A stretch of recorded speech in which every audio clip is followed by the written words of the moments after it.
bahwa takdir Allah, Tuhan Yang Maha Kuasa, sudah tertulis bahwa saya tidak mengikuti kontestasi kali ini.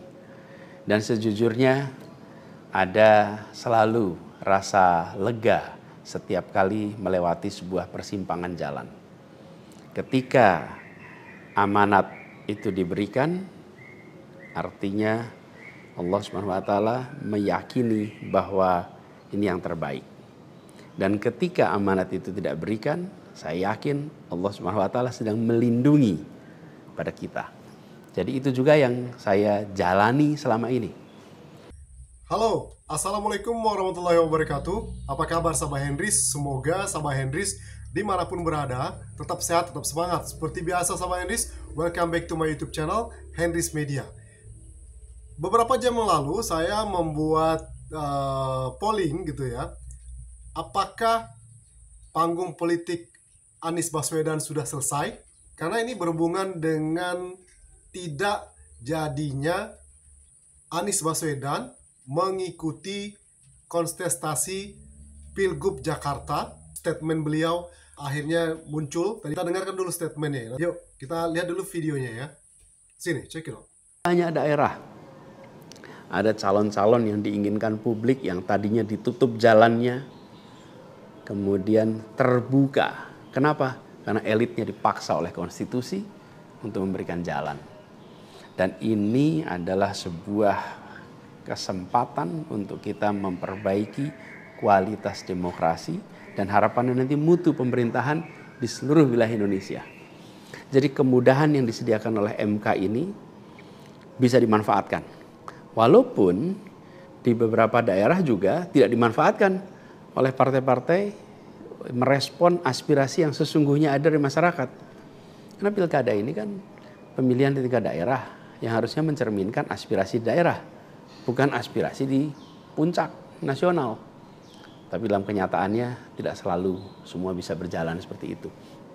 Nah, gerakan masif mengawal putusan MK di berbagai kota ini juga menunjukkan bahwa tidak benar bila rakyat Indonesia disebut sudah apatis, sudah tidak peduli pada kondisi demokrasi. Nope, sama sekali tidak. Harapan itu menyala, harapan itu menyala terang, dan insya Allah makin terang. Dan terangnya harapan ini harus terus kita jaga, kita besarkan sama-sama. Nah, hal lain yang ingin saya sampaikan, bahwa takdir Allah, Tuhan Yang Maha Kuasa, sudah tertulis bahwa saya tidak mengikuti kontestasi kali ini. Dan sejujurnya ada selalu rasa lega setiap kali melewati sebuah persimpangan jalan.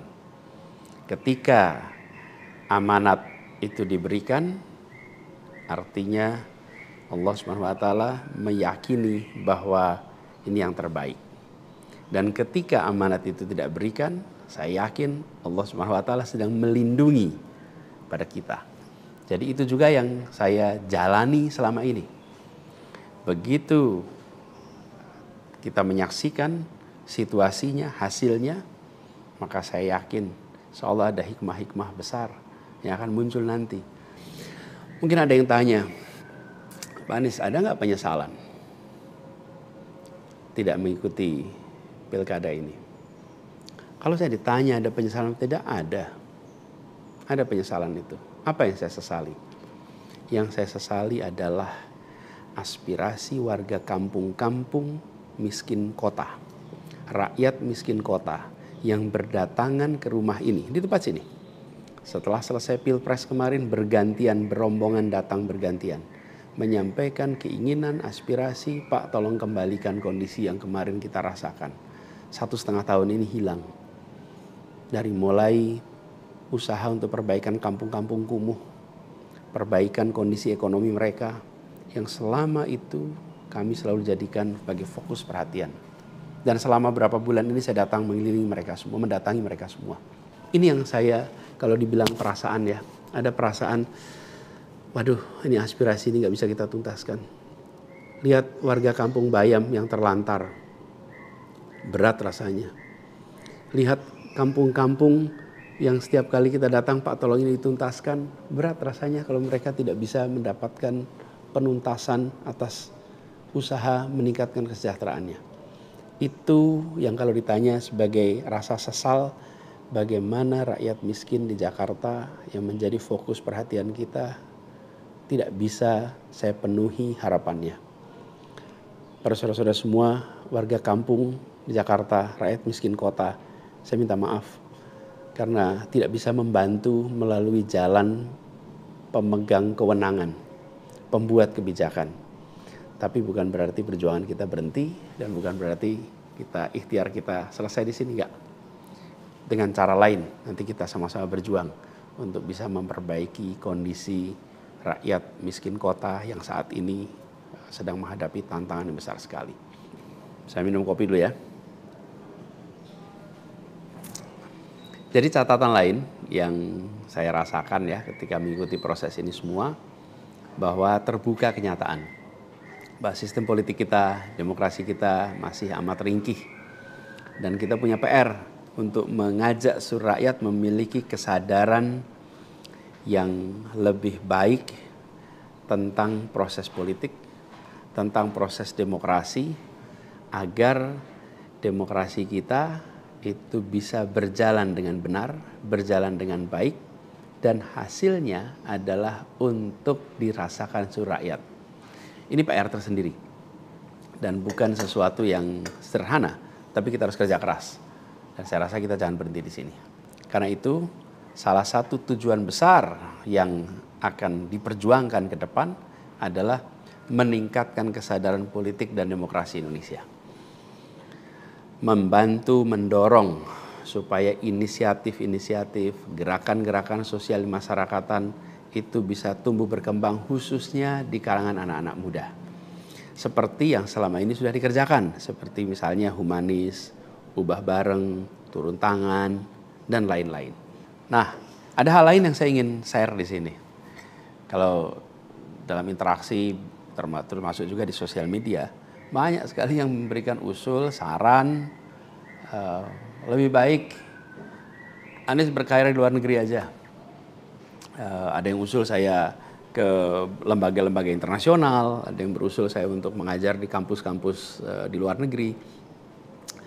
Saya jawab tidak, insya Allah tidak. Saya mencintai Indonesia secara tanpa syarat. Di sini saya dilahirkan, di sini saya dibesarkan, dan di sini saya akan berjuang. Kecintaan pada Indonesia membuat saya tidak akan bisa meninggalkan tanah ini. Saya akan tetap berada di Indonesia. Saya akan tetap berkarya di Indonesia. Saya akan tetap berjuang di Indonesia bersama dengan saudara-saudara sebangsa untuk membuat Indonesia lebih adil, lebih sejahtera bagi semuanya. Saya tidak akan meninggalkan Indonesia dan bekerja di tempat lain hanya karena situasi yang saya hadapi. Insya Allah ini akan terus menjadi pegangan saya ke depan. Tentu saya akan berkiprah di banyak tempat, tapi basis tetap di sini dan bekerja bersama dengan saudara-saudara sebangsa. Kemudian ada yang usul supaya saya masuk partai atau bikin partai politik. Nah gini, kalau masuk partai, pertanyaannya, partai mana yang sekarang tidak tersandra oleh kekuasaan? Nah, jangankan dimasuki, mencalonkan saja terancam. Agak berisiko juga bagi yang mengusulkan. Jadi ini adalah sebuah kenyataan nih. Jadi kita lihat aja ke depannya. Apakah lalu akan buat partai politik baru? Gini, bila untuk mengumpulkan semua semangat perubahan yang sekarang makin hari makin terasa besar, dan itu menjadi sebuah kekuatan, diperlukan menjadi gerakan, maka membangun ormas atau membangun partai baru, mungkin itu jalan yang akan kami tempuh.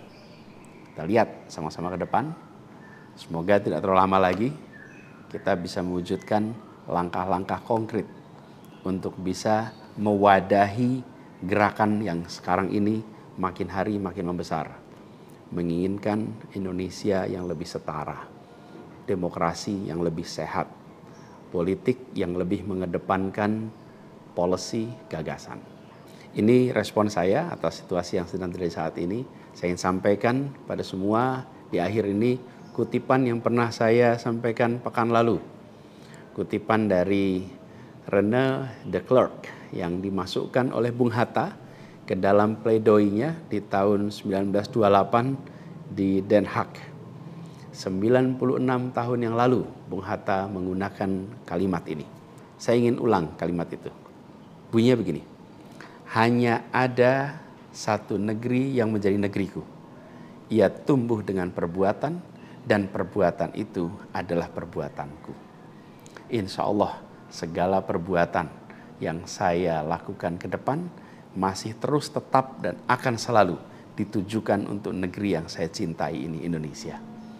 Dan saya harap makin banyak di antara kita semua yang mau bergerak bersama kita, bersama kami untuk Indonesia, untuk keadilan, untuk kesetaraan, untuk kebersamaan, untuk persatuan yang ada di negeri kita.